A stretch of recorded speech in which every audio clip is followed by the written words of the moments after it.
Good morning students, how are you? I hope are you happy ma? Wearing the mask and wash your hands. That is the COVID rules ma. Take care in your health first of all. Take care ma.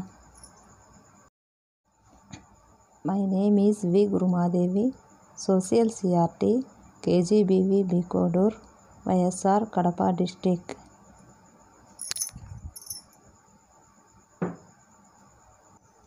Students, already we discussed in 6th class about the ancient early people to settled people, how to gather food items, how to settled. But we know ma, how many years were taken early life to settled life. Our scientists given the human history. Students, the human history is commonly divided into three main eras. How many eras? Three main eras. Eras means periods. One is the ancient period. Second one is the post-classical period. Third one is the modern history period.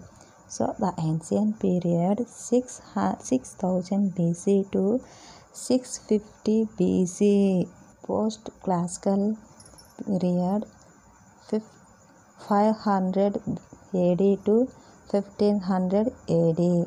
Modern history period 1500 AD to at present.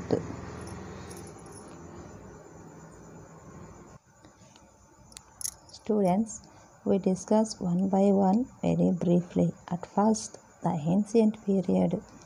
It refers to time period in which scientists have found the earliest remains of human activity, approximately 6000 BC.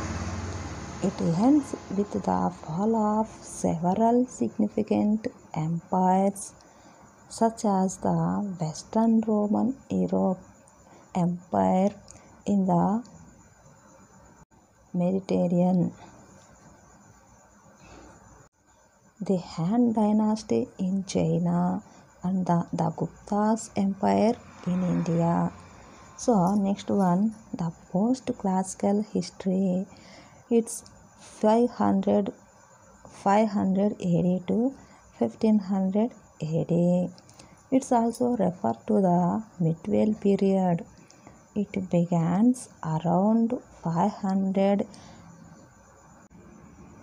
AD after the fall of major civilization. Next, third one, the modern history. The modern history, it is also 1500 AD to at present period. Present period means at today also. In this period, start with the invention of the printing press, covering the voyage of Christopher Columbus 1400 to 92, and more generally established of a more global network. Students, do you know Columbus? So the Columbus discovered the sea route of which continent? American continent. Students, let's discuss periods in European history. So one is the ancient period up to 400 AD, and second one is the medieval period 400 AD to 1300 AD. Next, third one, the early modern period, and fourth one, modern period, it for 1800 to at present days. Students, but above period are rough data. Students, different historian may be different date. Students, ఇదంతా ఖచ్చితమైన data కాదమ్మా. Scientist so many historians వాళ్ళ way of వ్యూలో ఇలా పీరియడ్స్ని divide చేశారు. Students, do you know the meaning of BC and AD? BC means before Christ. BC means before Christ. AD means Anno Domini. AD means Anno Domini.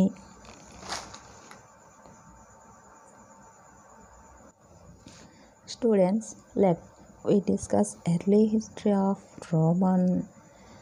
The Roman city was founded 753 BC. The Roman common language Latin. Which language? Latin. Students, so many words we taken from Latin language. At present, the Roman capital is the capital city of Italy. The Rome is capital city of Italy. The Rome is capital city of Italy. The Roman Kingdom 753 to 509 BC. The Roman Empire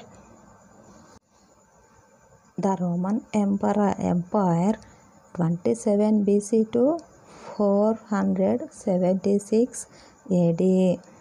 Students, ఫస్ట్లో రోమ్ను 753 BCలో, BC means before క్రైస్ట్లో,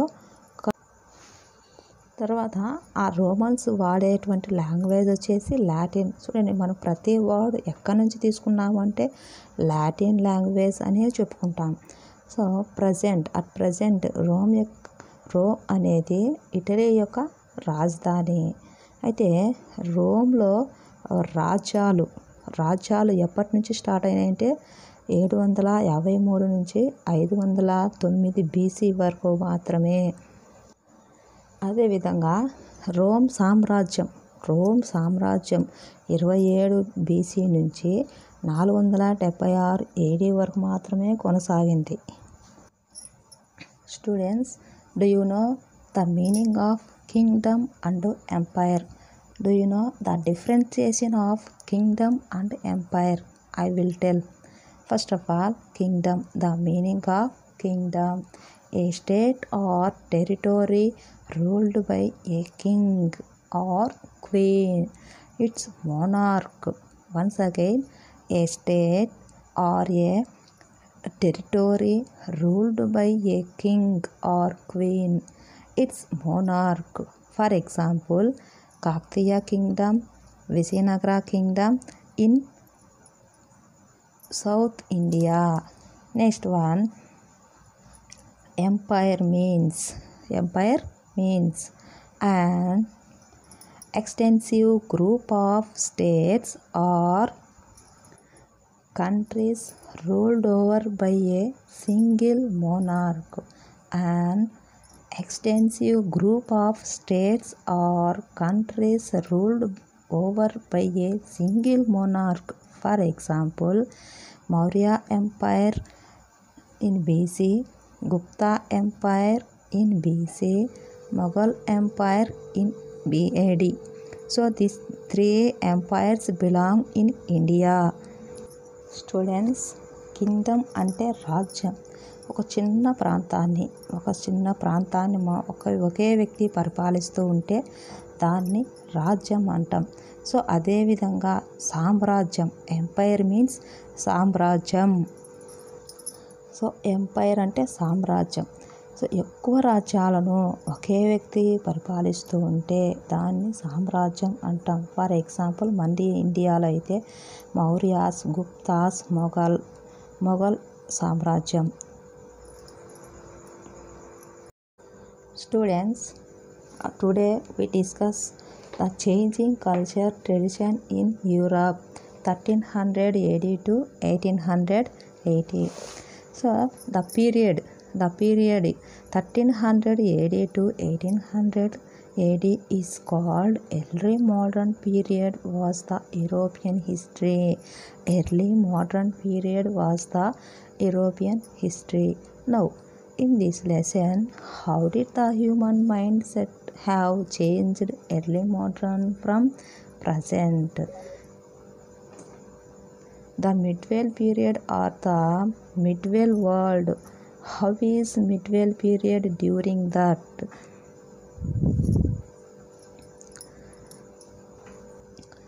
So we discuss how to change the mindset in Europe. First of all, the ancient medieval world in Europe. The ancient medieval world in Europe. In ancient period, the European was totally dominated by two European countries. How many countries? Two European countries.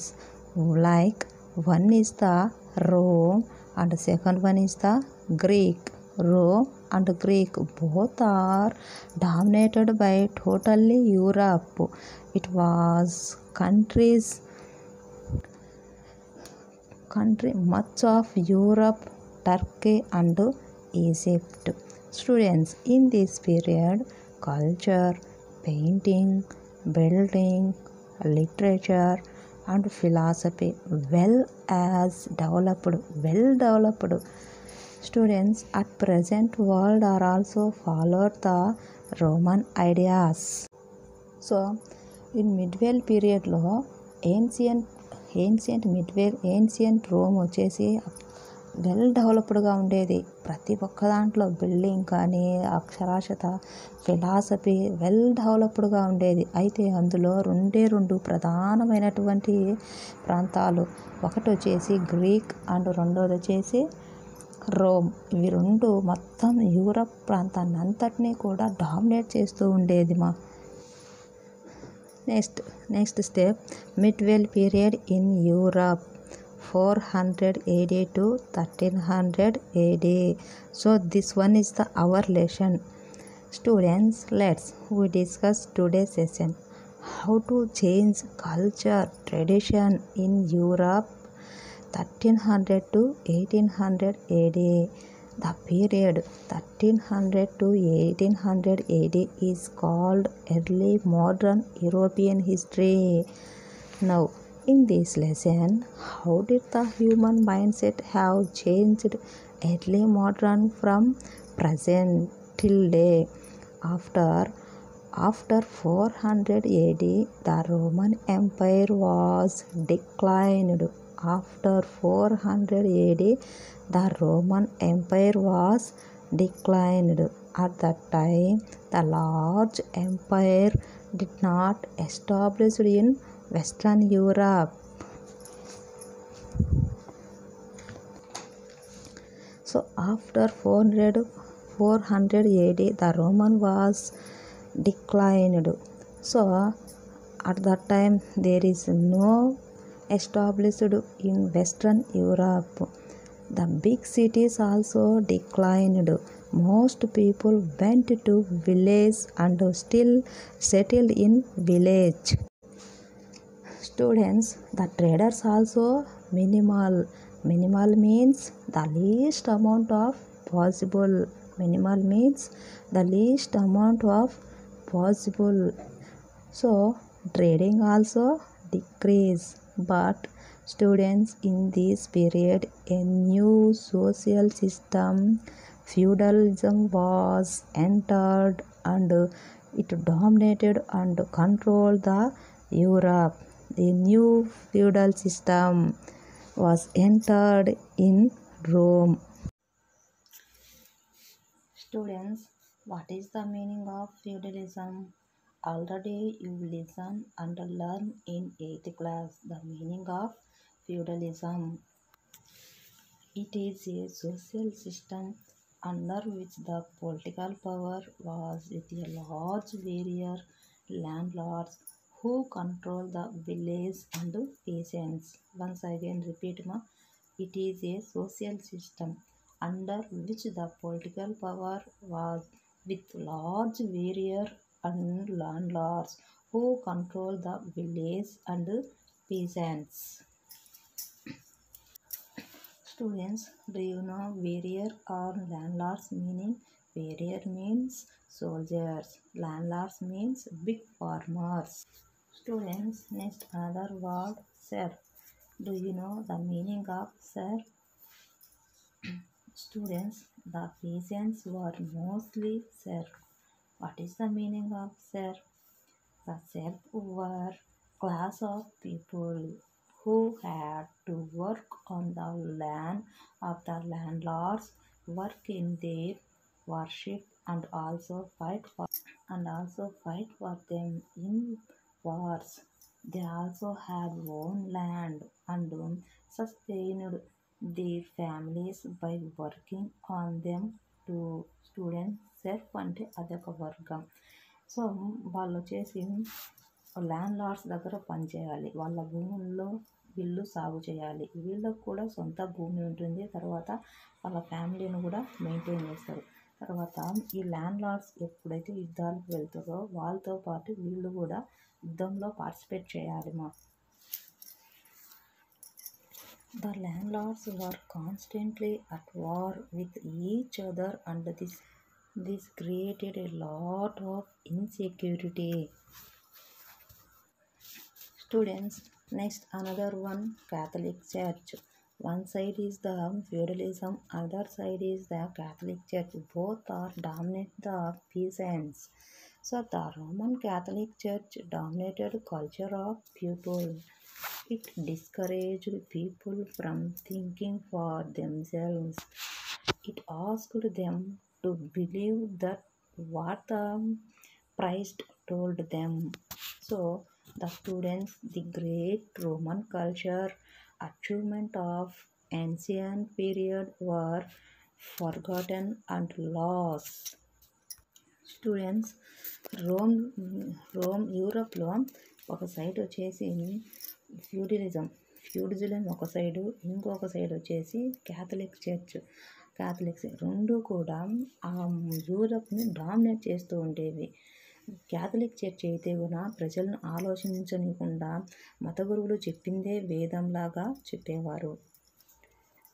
So students, the people, especially the peasants, were very angry. So that time in this situation the peasants were very angry on feudalism and church. So the peasants began to resist and fight against serfdom and control of the landlords and the church. The England peasants started Great Revolution in 1381. The result ended serfdom in England. So this one is the one of the example. So the England peasants start the Great Revolution in 1381. That result the end of the serfdom. In this movement were spread all European countries. That's why decrease of landlords and church domination. So in this revolution result decrease of landlords and church domination. So at that time the people had began to change and enjoy more freedom. The traders started their trade in long distance trade between European countries and China, Arab, India, Egypt were reviving. Many independent countries, towns came up in Europe. In these cities have politically independent and they ruled themselves through municipalities. Traders and artisans lived in the cities. So students, this one is form of a new cultural movement began to develop in Europe, which is called Renaissance. Students, ఒకవైపు church, ఇంకొక వైపు feudalism ప్రజలను పీడిస్తూ ఉండేది. ఆ టైంలో ఈ ప్రజలు ఎక్కువగా మోస్ట్లీ పీసెంట్స్ మీన్స్ ఫార్మర్స్ చాలా కోపంతో వాళ్ళకు అగెయినెస్ట్గా ఫైట్ చేయడం స్టార్ట్ చేసిండ్రు. ఫర్ ఎగ్జాంపుల్ ఇంగ్లాండ్లో మొదలైంది ఆ ఫైట్. సో 1381లో ఇంగ్లాండ్ రైతులు ఫ్యూడలిజానికి వ్యతిరేకంగా ఒక యుద్ధం స్టార్ట్ చేశారు. ఫ్యూడలిజానికి వ్యతిరేకంగా వాళ్ళకు అగైనెస్ట్గా ఒక తిరుగుబాటు తీసుకొని వచ్చి అందులో సక్సెస్ సాధించారు. దాని ఫలితంగా చర్చి యొక్క భూస్వాముల యొక్క ఆధిపత్యం అనేది తగ్గిపోయింది. దాంతో ప్రజలు ఫ్రీడమ్ను more freedom are enjoy. So అదేవిధంగా ట్రేడర్స్, వ్యాపారస్తులు కూడా లాంగ్ డిస్టెన్స్, దూర ప్రాంతాల నుంచి వ్యాపారం చేయడం మొదలుపెట్టిండ్రు. ఎస్పెషల్లీ ఇండియా, ఈజిప్ట్, అరబ్ కంట్రీస్తో వ్యాపారం చేయడం కూడా మొదలుపెట్టారు. సో ఆ విధంగా యూరోప్లో ఒక నూతన అధ్యాయం అనేది మొదలైంది. సో ఆ నూతన అధ్యాయమే Renaissance. Renaissance means rebirth. In 19th century, historians used this term. It is a culture movement developed in Europe. People began to ask questions. Religion, priest, traders and adventurers started long voyages. New trends are painting, sculpture, literature and science were well developed. The civilization of the Renaissance in Italy, 1860 AD. A famous scholar, Jacob Burckhardt. At that time, a famous scholar, Jacob Burckhardt, he belongs to Switzerland. He wrote a famous book, The Civilization of Renaissance in Italy. The Civilization of the Renaissance in Italy. It explained how to flowered new humanist culture in Italy through literature, architecture and painting between 14th to 17th century. He was also described man as a individual capable of making his own decision and developing his skill. It is contrast to medieval man. Students, a famous Switzerland person, Jacob Burckhardt, అతను ఒక book రచించిండు, the civilisation of the renaissance in Italy. ఒక ప్రముఖ తత్వవేత్త అయినటువంటి స్విట్జర్లాండ్కు చెందినటువంటి Jacob బర్క్హార్డ్ అతను ఒక బుక్ రచించాడు. ఆ బుక్ పేరు వచ్చేసి the civilisation of the renaissance in Italy. So ఆ బుక్ ఏమి ఎక్స్ప్లెయిన్ చేస్తుంది అంటే నూతన మానవతావాదం అనేది ఎలాగ వికసిస్తుంది అనే అంశాన్ని తన యొక్క లిటరేచర్, ఆర్కిటెక్చర్, పెయింట్ ద్వారా 14వ శతాబ్దం నుంచి 17వ శతాబ్దం వరకు వాటన్నిటి విషయాల గురించి ఆ బుక్లో ఆయన వివరించాడు. Next another topic, the revival of Italian cities. Due to trade between Byzantine Empire and Islamic countries, China and Western European countries, many towns and cities were developed. Florence, Venice, both are followed republic. Other towns, court cities ruled by princes. Venice, Geneva, vibrant cities. In these cities, clergy lords are not politically dominated. Rich merchants, bankers are dominant. Idea of citizenship was developed. This idea was not weakened even in military rule. Do you know the meaning of clergy?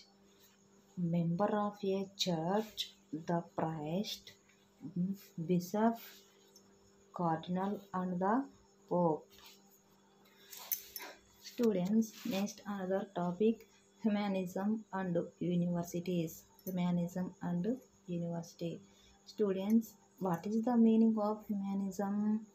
The humanism means students of ancient Greek literature. Students of ancient Greek literature. Students, the literature of the ancient Greek had reflected in interest in life. They became interested in nature, science, and art. In 1453, Constantinople was overthrown and the Turkish or Ottoman Empire. So Turkish another Ottoman Empire took the place of the Eastern Roman Empire. Many educated men fled to Italy.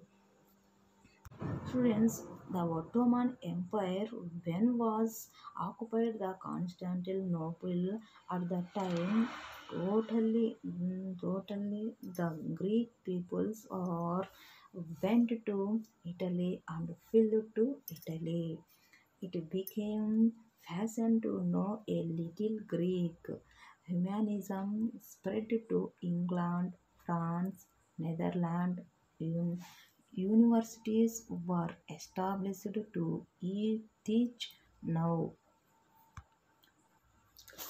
Students, పురాతన Greek సాహిత్యం మనిషి స్వభావం, ఆసక్తులకు సంబంధించింది కాబట్టి దానిని అధ్యయనం చేసే విద్యార్థులను మానవతావాదులుగా పేర్కొన్నారు. సో మధ్యయుగాల పండితుల మాదిరి మరణానంతరం జీవితం గురించి కాక ఆ ప్రపంచం గురించి వాళ్ళ ఆసక్తి చూపేవారు.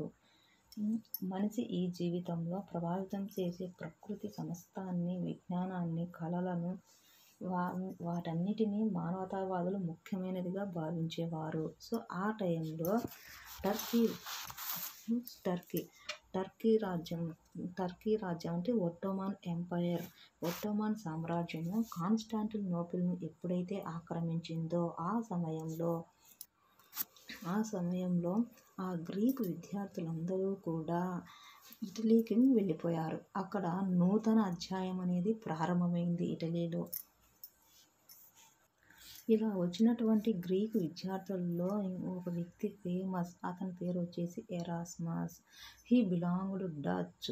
He studied the new testament in the original Greek and writing of the early Greek Christians. He was also criticized some of the belief of the church like superstitions. In his book Praise of Folly, it explained the belief of the church. Superstition. Humanist scholar acquired book from Arab and retranslation into Greek and Latin and studied them.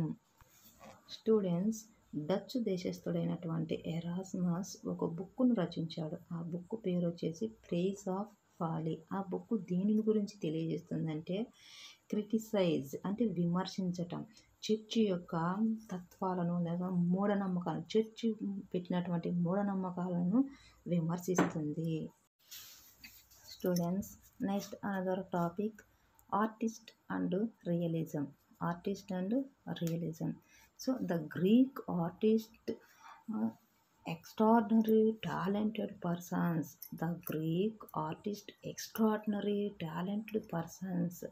They are also invented so many secrets. In their pictures have reality. Artist in reality. The Greek people observe the nature very carefully. After they drawn the picture, you see the picture, it is reality. That's one is the realism. So they studied human biography and autonomy structure. First of all, they studied human biography and autonomy structure. How does body look? How does it looking inside? How does part look? They can make perfect picture. Students, in 1416, one of the famous person, Donatello, broken a new ground with his lifelike status. Artisans concerned to be accurate was helped by the work of scientists. Some of artists went to laboratory of medical school. They are observed bone structure. So students, a famous scientist and Andreas Vesalius, Andrea Vesalius. He belonged to Belgium, professor of medicine at the University of Peda. So he belongs to Belgium. So he working as Peda University at professor. He was a first dissect the human body. So Andrew Vesalius ఇతను మనిషి లోపలి అవయవాలను తెలుసుకోవడం కోసం మానవ శరీరాన్ని కోసి పరిశీలించినటువంటి మొదటి వ్యక్తి. సో అతడు పరిశీలించిన తర్వాతనే మన శరీర ధర్మశాస్త్రానికి పునాది అయినది అతని పరిశీలన. So many painters are also painted the famous pictures. So one of the famous person, Albrecht Dürer. Next one.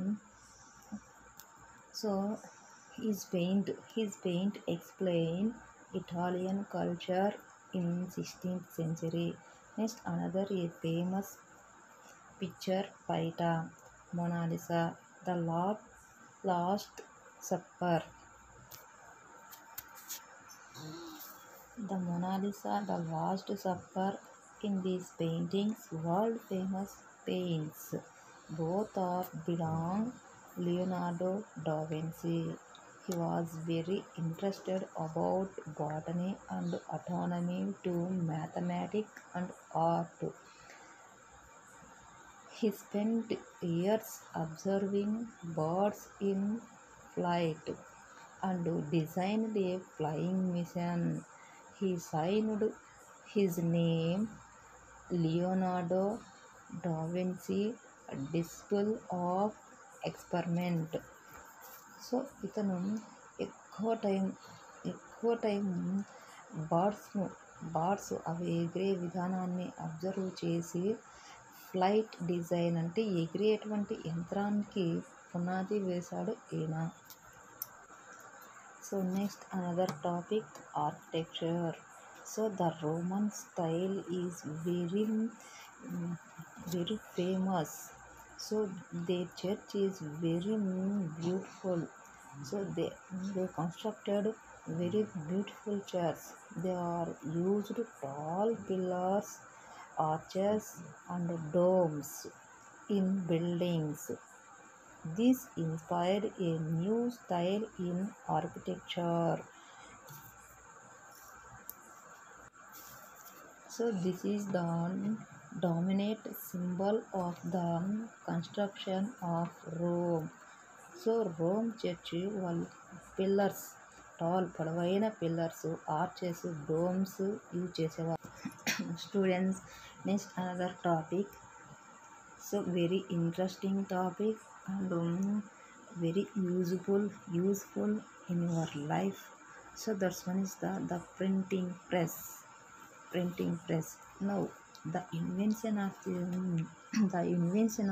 machine, which is great changes in human life. The printing press was invented 1455. Who are invented the printing press? Anybody ma? So Johannes Gutenberg, he was invented the printing press. He belonged German country. Students, you remember all famous persons are belong to Europe continent.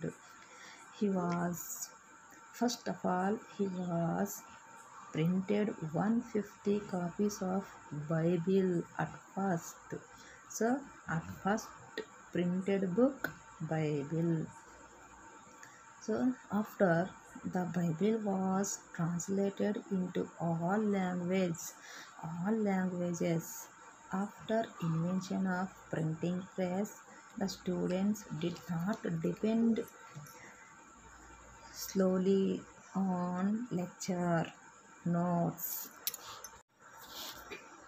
Students' ideas, opinions, and information moved more rapidly and more widely than ever before. Students, once again, ideas, opinions, and information moved more rapidly and more widely than ever before. A printing book promoting new ideas could quickly reach hundreds of readers. Book like Atpoya, Praise of Folly, Divine Comedy, etc. So many books are changed the society and paved a way for the great reformation on movements. Culture deficiency has taken place due to the availability of books. Hence, we can say printed books continue to dominate our life. Students, a famous person, జోహాన్స్ Gutenberg, ఇతను Germany దేశస్థుడు.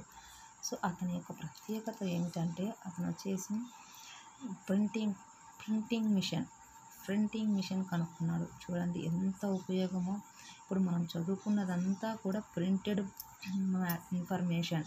So printed information ఎప్పటి కాలంలో ఎప్పటి చరిత్ర మన early peoples నుంచి ఇప్పటి వరకు ఏం జరిగింది, ఎక్కడ ఏం జరిగింది అనే విషయాన్ని ప్రతి ఒక్కటి కూడా మనం బుక్లో చదువుకోగలుగుతున్నాం. సో ఆ ఘనత ఎవరిది అంటే జోహాన్స్ గుటెన్బర్గ్. సో అతడు ఆ ప్రింటింగ్ మిషన్ కనుక్కున్న తర్వాత మొట్టమొదటిసారిగా అతని చేతుల ద్వారా అతనే స్వయంగా 150 ప్రతులను అంటే బైబిల్ని ఫస్ట్ టైం బైబిల్ని ప్రింట్ చేశాడు. తర్వాత అతను ప్రింట్ చేసిన తర్వాత ఆ బైబిల్ వివిధ లాంగ్వేజ్ల్లో అంటే సో మెనీ లాంగ్వేజెస్ అన్ని లాంగ్వేజ్ల్లో ట్రాన్స్లేట్ చేయబడింది. సో దానివల్ల అక్కడెక్కడో ఉన్నటువంటి ఇంగ్లీష్లో ఉన్నటువంటి బైబిల్ని మనము ఇప్పుడు తెలుగులో కూడా ఈజీగా చదువుకోగలుగుతున్నాం. అంతేకాకుండా ఒకరి విషయాలు ఇంకొకరికి ఈజీగా షేర్ అవుతుంది. అంతేకాకుండా మనం ఇంతవరకు అంటే లెక్చర్ మెథడ్ ఉపన్యాస పద్ధతి నుంచి కూడా మనం బయటపడినాం. సో మనం ఒక్కసారి విని గుర్తుపెట్టుకోవాలంటే కష్టం. అదే బుక్లో ఉంటే మనం ఎన్నిసార్లైనా దాని గురించి చదవచ్చు. సో ఈ ప్రింటింగ్ ప్రెస్ వల్ల చాలామంది రచించినటువంటి బుక్స్ చదవడం వల్ల వాళ్ళు బంధ విముక్తులయ్యి ఫ్రీడమ్ను అనుభవించగలుగుతున్నారు. Students, I ask the one question. What is the use of printing machine? Do you know what is the use of printing machine? So many uses of printing machine. The book printed increased rapidly. During 15th century, only a few books were printed. People developed the habit of reading. Thus, ideas, opinions, and information moved more rapidly than ever before. They acted as a good mass media of printing machine.